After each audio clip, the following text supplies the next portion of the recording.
पाकिस्तानी बुखलाए हुए हैं। वहां के army chief general Asim Munir और उसके साथ बाकी जो टॉप के 4 लोग हैं, आम आदमी को हिंदुस्तान के खिलाफ भड़काकर जिहाद के नाम पर, गजबा हिंद के नाम पर उनको मरवाने का इंतजाम करवाते हैं इंडिया से, और खुद अपने परिवार को कनाडा और यूएसए भेजते हैं।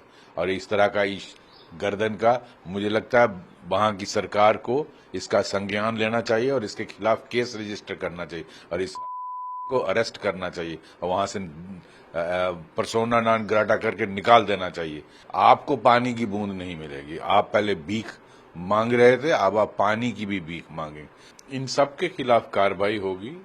जो भी आतंक फैलाने वाले हैं, जो पाकिस्तान के एजेंट बने हुए हैं यहाँ, और चाहे वो टेररिज्म में एक्टिवली इन्वॉल्व है या ओवरग्राउंड तरीके से उनकी मदद करते हैं, ऐसे लोगों को सबको इनको सजा दी जाएगी, इनको पनिश किया जाएगा। ये देश के दुश्मन हैं, इनको कोई हक नहीं है यहाँ रहने का, और इनके जितने भी एसेट्स हैं वो सीज किए जाएंगे और इनके खिलाफ कार्रवाई होगी, कानूनी कार्रवाई होगी। सर, दूसरा जो सीज फायर वायलेशन आज भी हो रहा, पाकिस्तान की तरफ से लगातार एलओसी पे फायरिंग हो रही है, उसका जवाब भारत दे रहा है, तो लगता है कि एक डर का माहौल है, इनको डर गए हैं पाकिस्तान को, लगता है कि अटैक होगा। पाकिस्तानी बुखलाए हुए हैं।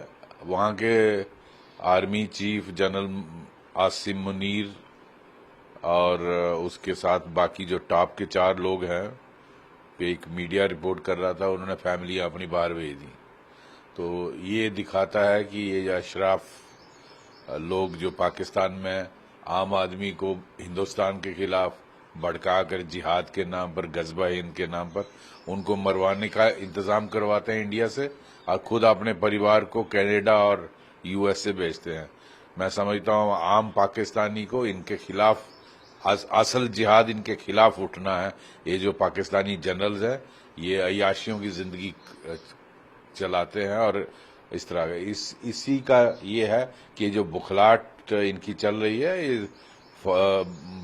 एलओसी पर फायरिंग करके।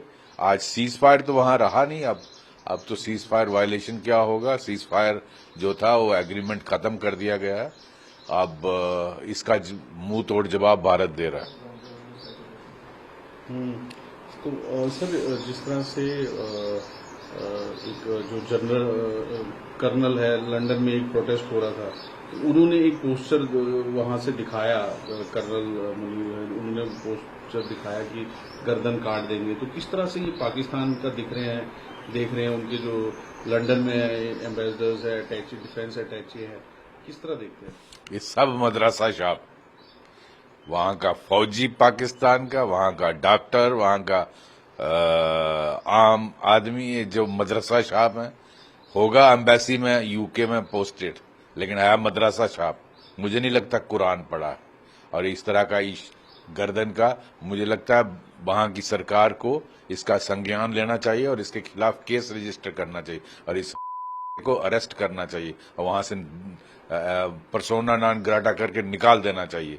ऐसा एक पीसफुल प्रोटेस्टर्स को गला काटने की ये जो क्या ये धमकी नहीं है, इसका क्या ब्रिटिश पुलिस को संज्ञान नहीं लेना चाहिए? ये मदरसा शाह हैं सारे, इनको असल मालूम ही नहीं है जो इनका क्या फर्ज बनता है एज ए डिप्लोमेट देयर। तो ये इनको, मैं समझता हूं इनके खिलाफ कानूनी कार्रवाई वहां होनी चाहिए। और दूसरा, बिलावल भुट्टो ने भी कहा है कि इंडस का वाटर हमारा रहेगा, नहीं तो भारतीयों का खून बहेगा। किस तरह देखते? बहाइए ना, हम भी देख रहे हैं। आपको पानी की बूंद नहीं मिलेगी। आप पहले भीख मांग रहे थे, अब आप पानी की भी भीख मांगे। पहले खाने के लिए तरस रहे, अब पानी के लिए तरसेंगे। आप बहाइए ना, हम भी देख रहे हैं, हम भी इधर ही। वही जो सर मीटिंग एक हुई थी इंडस वाटर ट्रीटी पे, उसमें उन्होंने कहा कि 3 तरह की स्ट्रेटजी पे काम होगा, long term, short term, mid term, जिसमें कि जो है डैम्स का एक कैपेसिटी बिल्डअप किया जाएगा। और जो मंत्री हैं उन्होंने कहा कि बिल्कुल एक बूंद पानी भी पाकिस्तान को नहीं दिया जाएगा। बिल्कुल, भारत की स्ट्रेटेजी बिल्कुल रेडी है और ऑलरेडी 5 प्रोजेक्ट मैं देख रहा था किसी शो में, 5 प्रोजेक्ट ऑलरेडी अंडर वे हैं। उनमें उनको अगर पूरी तरह कंप्लीट कर दिया जाए तो बहुत सारा पानी वैसे ही रुक जाएगा। और बाकी भी जो जो चीजें जो स्कीम्स सरकार इस वक्त जिनको रीएक्टिवेट कर रही है, उनके करने से हम पानी को पूरी तरह से जितना हो सकता है उसको इस्तेमाल करेंगे। देखते हैं क्या होता है। सर, लगातार सर्च ऑपरेशन भी जारी है, आतंकवाद के खिलाफ जो है दबिश भी जारी है। सर्च ऑपरेशन कठुआ में है, जैसे गांधरबल में, वहां भी चल रहा है। ये ऑपरेशंस एक्टिवेट हुए हैं और ये मैं कहूँगा ऑल आउट ऑपरेशन चल रहा है पूरे स्टेट में, हर जिले में। जम्मू का एक ही इलाका हो 10 जिले या कश्मीर घाटी के 10 जिले, वहाँ ये इस वक्त काफी ऑपरेशन चल रहे हैं। जहां जहां पिन पॉइंटेड इन्फॉर्मेशन मिल रही है उनको लॉन्च किया है। और इनको इन जितने भी टेररिस्ट ग्रुप ऑपरेट कर रहे हैं, इन सब को सीक एंड डिस्ट्रॉय करना, और वो भारत की आर्मी और भारत की पैरामिलिट्री और JNK पुलिस मिलकर करेंगे।